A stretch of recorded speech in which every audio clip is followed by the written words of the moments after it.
Hello and welcome. This video is going to be a review of Skysworn, the fourth book in the Cradle series by Will Wight. If you did not see my review of book 3, Black Flame, I will link that video up above, and it will also be at the end card if you are interested. But I cannot state how much I love this series. So book 4 Skysworn picks up right up where Black Flame left off, and it opens with Jai Daishu, who had just been killed by Ethan the last time they met, and he is looking for a trump card to make Ethan pay for killing him. And if you don't remember from book 3, they had a battle with each other, and Ethan he thought he killed Jai Daishu, but Jai Daishu had an item within himself that basically gave him an extra life. He had a green mushroom hidden in his soul space and got a 1-up.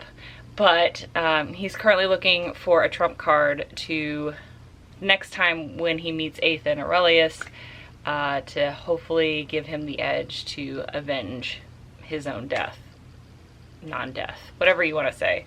The first half of the book after that is pretty much just the Lyndon story, which, to be fair, he is like the main protagonist. But he had been imprisoned because the Black Flame Empire found out that Lyndon is practicing Black Flame artist, and prior to that there had only been Orthos, which is now his contracted partner, which I adore Orthos.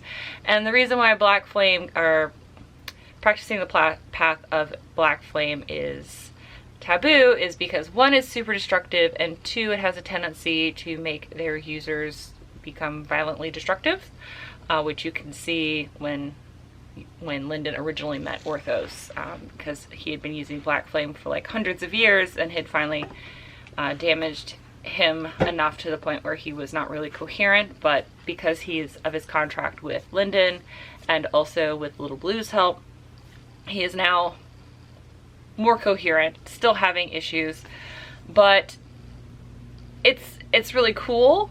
However, it did mean that Lyndon got imprisoned until his duel with Jai Long. So in my review of Soulsmith, I mentioned that Lyndon has a rival, and he has a year to prepare for this duel with his new rival, Jai Long. And rival is the best way for me to describe it. They have a duel in a year, and Jai Long is a gold. Actually is a true gold by the time that he has his duel with Lyndon in the book.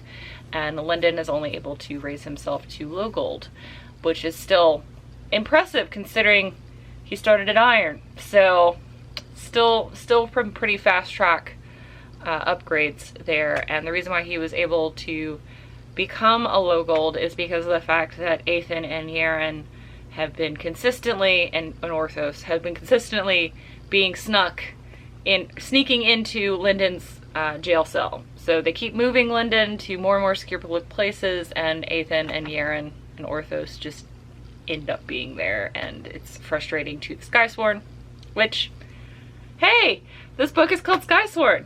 There you go. So Jai Long and Lyndon have their duel, and it is spectacular for not just Jai Long and Lyndon's fight, like their fight with each other, but also Ethan and Jai Daishu and the Skysworn Underlord. Their whole conversation and dynamic with each other is kind of great. And then, you know, Ethan is fighting as well. Ethan and Jai Daishu come to a head as well. So it's kind of a lot happens at the very beginning of the book. Like, this is the first third of the book, and you're like, oh, well, they've been building this fight up for like a book and a half now, and it's just like, oh, bam, here it is. And you're kind of like, oh, what am I gonna do for the rest of the book?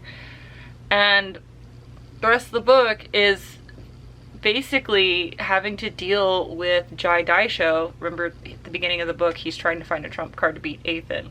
The trump card that he does find and uses actually causes the conflict for the rest of the book, which is spectacular. It just is so fast. Not only is the pacing of the book quick, but not to the point where you feel like it's a whirlwind, especially since, you know, I'm listening to this. Maybe if I was actually reading this with as fast as I read, it wouldn't be, I would feel like it's a whirlwind. But because I'm doing this on Audible, listening to it, Treeborn does an amazing job with pacing, because he's, you know, giving proper gravity and pauses in his performance, as well as doing all the voices, and he's having a great conversation with himself when he's actually conversing the characters with each other. The performance is very good. Yaren still can't keep her accent. Everyone else is amazing, but Treeborn, I will have to give it to him for he does an excellent job. And the pacing is very quick, and when you realize that the time between these 4 books is roughly like 6 months, he's been putting one of these out like almost every 6 months. It's very impressive. Like, apparently he has this story inside and it just needs to come out. And wow. So part of what happens with the trump card is that you actually end up learning a little bit more about Yaren's unwelcome guest. Actually, you find out a lot more about Yaren's unwelcome guest. Like, you figure out what that rope around her waist is, how powerful it is, what it actually is, and it does play a pretty significant role in the book. I can't really talk about that anymore without giving away a lot of like the major huge things in the book. But it's very cool. The writing is just excellent, and I really like the new character.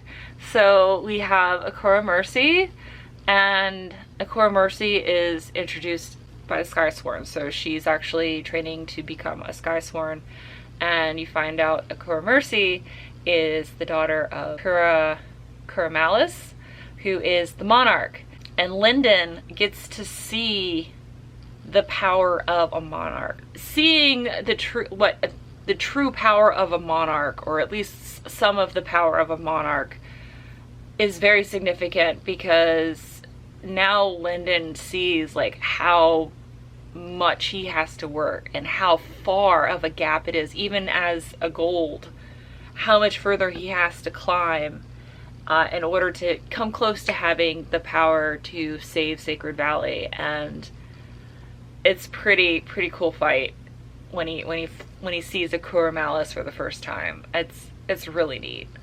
I really like this series. I'm definitely already in Ghostwater right now, which is the 5th book. So you'll see that soon. Thank you guys for watching this and for watching all of my videos about this Cradle series. I'm currently doing a lot of work with my business, and I took a vacation, so that's why you're getting an Audible review for a regular upload. So next week, back to regular, but thank you guys for watching, and I will see you guys in the next one. Bye! Bye. I realized I didn't say if I recommend this book or not. I figured, considering I gave it a glowing review and said how much I loved it, and I think the writing is spectacular, yes, I do think you should read this book. So that'll be in fantasy recommended down at the bottom.